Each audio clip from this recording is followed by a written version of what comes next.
Hello everybody and welcome back to the channel. So in today's video we are going to be talking about the match between Rayo Vallecano and FC Barcelona, and in this game Barcelona has lost against Rayo 1-0, and this was an away match. Barcelona were playing away, so we knew that this was going to be a difficult match, but never were we expecting for Barcelona to lose a total of 3 points against Rayo Vallecano. It was probably one of the worst displays we have put out throughout this season, and the fact that we have lost 3 points yet again, it is very alarming. It is alarming because there is going to be consequences. If Barcelona continue to play in this way on the field, there will be massive consequences. And when I do mean by consequences, I do mean that Barcelona are going to be positioned in a very different place in the next season, which we are going to be discussing later in this video. But I do want to talk about the first half, the second half, and then give my overall conclusion of this whole game. But before we go into that topic, I do want to talk about the OneFootball app. The OneFootball app is considered as the best football app you could find within the App Store when it does come to the latest player news, team stats, player stats, any tournament that you do want to follow. It is all compact within the OneFootball app. And for those of you guys who are in the UK, you guys would also be able to see La Liga highlights if you guys are following either FC Barcelona, Real Madrid, Atletico Madrid, Valencia, Real Sociedad. If you guys are in the UK, you would be able to see those teams' highlights. And again, all of this is going to be compact within the OneFootball app. The link is going to be down in the description box down below. By clicking that link, you guys would also be able to support this YouTube channel. But now let's get back into the video.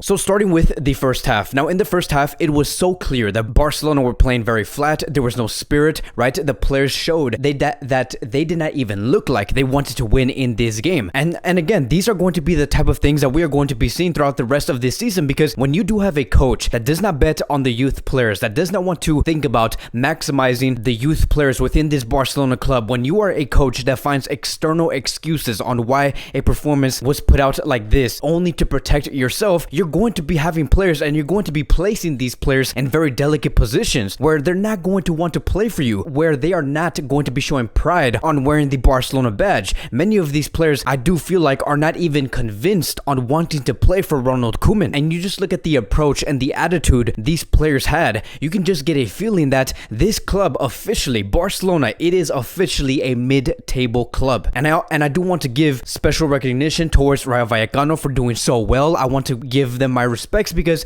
they have put out a very good game. I'm glad to see Falcao within this match and how he has scored. I'm very happy for them. They looked very courageous on the field, and they have shown why they were above Barcelona within the league table. And so immediately within those first 10 minutes, we saw exactly who was going to be the bigger team, and that was going to be Rayo Vallecano. They pressed very well in all areas. They defended well. They counterattacked Barcelona very well. And what sucks about this whole thing is that when Barcelona make one mistake, right, one mistake on the field, when it is a individual mistake, the whole team has to pay the price for it, because when there is one mistake, one misplaced pass, one bad dribble, it destroys the whole thing. Barcelona is simply just that fragile. And there was a very huge disconnect in Barcelona's game between the defense and the attack, and we saw that on the field. And here are going to be two examples. For example, point number one, Eric Garcia, Alba, Joao Piqué, they were back passing towards Ter Stegen so many times, and that is because there was just no outlets to actually attack. There was no open players, and that really did harm Barcelona's chances on trying to create attacking opportunities. Moving on to point number two, the attack was not present. That was the result when Eric Garcia and Alba and Joao Piqué were passing it back towards Ter Stegen.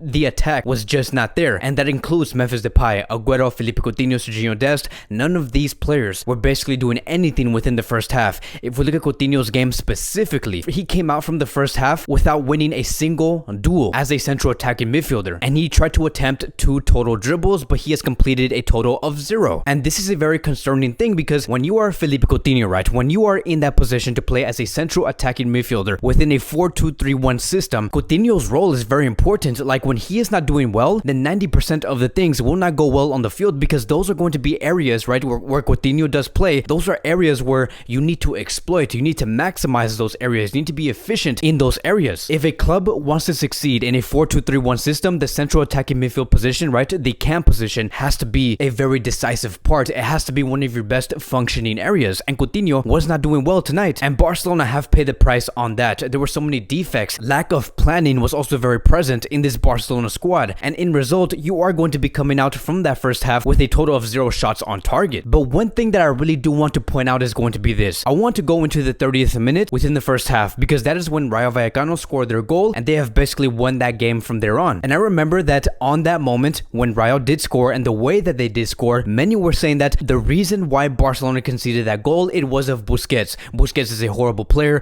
Busquets needs to be out of Barcelona. He is finished. He should not be starting in the starting 11. They were saying many things. And look, yes, it's true that I do think that Busquets did lose the ball, which did lead towards Barcelona conceding the goal against Rayo Vallecano. But I would also say this, Busquets is part of the blame on what we did see within that play. I think that this was more of a collective error than a individual error. And let me explain why I'm saying this, because if we look at these two frames here, right, I really want us to pay attention towards just where Busquets is at, where the opposition players are at, and where Busquets' teammates are at. Let's pay attention to those three things, because the fact that many were saying that this was Busquets' fault, no, it is just that you lack understanding of the game and you lack context on where Barcelona is positioned at and how they play on the field. That is basically it. So let's talk about this for a second, because the fact that we saw three players basically pressuring Sergio Busquets, my next question is this: where are the other players? Where is Coutinho? Where is Memphis? Where is Gerard Piqué or Serginho Dest or any of these players that Busquets was playing with? Like, why is everyone so separated within this play? That is the biggest problem, because in Luis Enrique's Spanish national team, when Busquets is playing in this position, you never see him in these type of predicaments. You never see him in these type of situations. Xavi Hernandez has also explained this very well. When you have Busquets in a very open position where there is no players around him, when he is in open water, he is going to be looking very vulnerable, because that is not the type of player Busquets is. He needs to be around players that are very close to him. That is part of Barcelona's game also, and the fact that we saw Barcelona positioned like this on the field, that is very alarming. And it is up to the coach to understand how the players do play, what are their weaknesses, what are their strengths. And the fact that you leave Busquets this open in the middle of nowhere while Rayo Vallecano was going to pressure Busquets, that is just disrespectful towards Barcelona's game. And the fact that no player, not even Gerard Piqué nor Eric Garcia, were able to communicate towards Busquets that he was going to get pressured, these are the type of mistakes that you would see in the B team. These are the type of mistakes that you would never see in the first team ever. And so to see these two frames here, this is basically a summary on what Barcelona is today. These Barcelona players do not support each other. And why is that the reason? The main root of mistakes like this, it is going to come down towards Ronald Koeman's game plan and the way that this team is being handled sportingly. But one of the players that I do want to really shout out when it comes to this game, it is going to be Nico Gonzalez. Nico Gonzalez, he was very reliable. He was amazing in this match. There were so many times where he did find those killer passes to the final third, and I love to see that. I love to see youngsters like Nico Gonzalez perform in that way, to be the only light for FC Barcelona, because that is going to show you that you should bet on the youth players. They know exactly how this Barcelona team should be run. And Nico Gonzalez was also the only player that progressed the ball forward. He was sometimes acting like Frankie de Jong, which was very amazing to see. And so I just think that it is disrespectful, right? It is disrespectful to give Nico Gonzalez such little minutes, and you're adding more emphasis towards players like Sergio Roberto and Luke de Jong. The one that should be receiving minutes, it is going to be Nico Gonzalez. He has shown you again why he is and could be a very important player. And at one point, it really just did seem like it was Nico Gonzalez versus Rayo Vallecano. Like, there were so many times where Rayo Vallecano were trying to press Nico Gonzalez in order for him to lose the ball, but he never lost the ball. He was very calm. He was moving around like it was nothing. He was always on the ball. He knew exactly where every player was at, and so it was amazing. It was so amazing to see Nico Gonzalez flourish in a very delicate, fragile Barcelona. And let's go into the second half now, because in the second half, we saw Demir come in for Sergio Roberto, and I think that we came into a point where we knew that Koeman's Barcelona needed more of a attacking presence. So it made sense for Demir to come in for Sergio Roberto.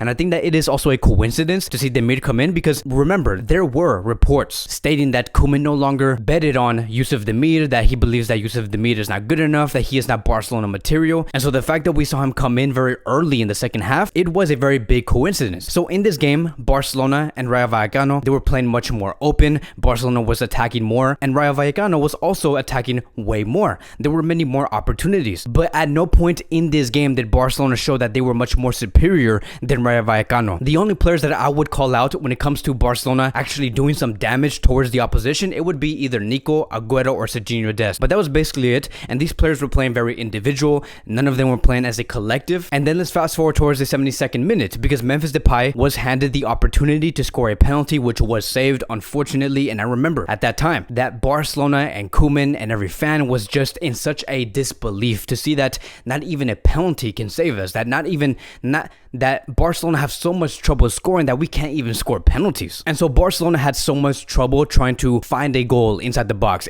It was and it looked very difficult for this club. And you know what was the worst thing from all of this? this on how we ended this match. Luke de Jong came in later in those last 10 minutes, and you know who he got subbed in for? It was Nico Gonzalez. Yes, Nico Gonzalez left the match 10 to 15 minutes before the match did end, and Luke de Jong came in there to finish the match. And what makes no sense about this move here is that Nico Gonzalez was your best player. Like, what was the reason on putting in Luke de Jong? What was the main reason on why you believe that Luke de Jong was going to be the answer? Because what, were you going to center your way all the way into the 90th minute? Was the problem that you could not find goals in those last 10 to 15 minutes? Did you believe that Luke de Jong was really going to be the answer? Because Sergio Aguero was there. You know what was the real problem? Aguero was not being fed correctly, and placing Luke de Jong in those last 10 to 15 minutes, you're going to be getting the same outcome. You're going to be getting the same thing. Why? That is because this Barcelona team as a collective cannot feed their own attackers. So there was no point of you placing Luke de Jong in the 80th minute and taking out Nico Gonzalez, who was giving you the best opportunities to find a goal. But that was basically it. I'm not going to go into a deeper dive into the second half because look, Barcelona did not play a lot in this match. They did not show real proper football. Barcelona have lost the 3 points. Rayo Vallecano have gained 3 points. And if you guys do have questions on what's going to go on with Koeman's future, should we expect Koeman to get sacked? I'm not sure. I really do not know. But if there was one thing that I would say, it's going to be this. And this is something that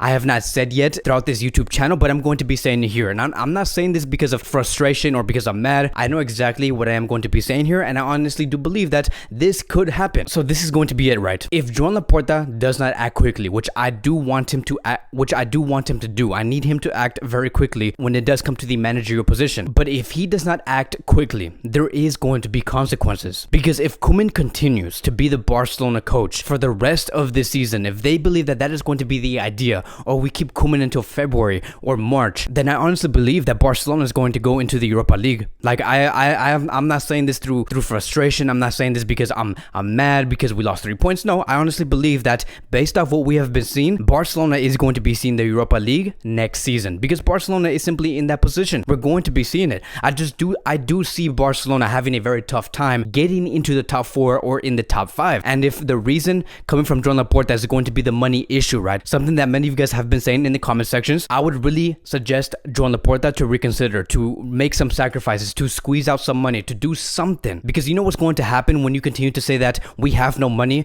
in order to sack Koeman or to hire a new coach? You're going to be missing the Champions League. And you know what's going to happen when you miss the Champions League? You're going to lose revenue. And if you lose revenue because you did not go into the Champions League for the next season, then what was the whole point of fixing your finances right now? Everything has to be 100% checked. And right now, the one thing that is being unchecked is Koeman's position in Barcelona. So again, this is going to be props towards Rayo Vallecano. I'm very happy for them. This is their first win against Barcelona since 2002, which is very surprising. And so that is basically it. Thank you guys so much for watching. If you guys are new here, welcome to the channel. Please like, subscribe, comment, and I will see you guys in the next video.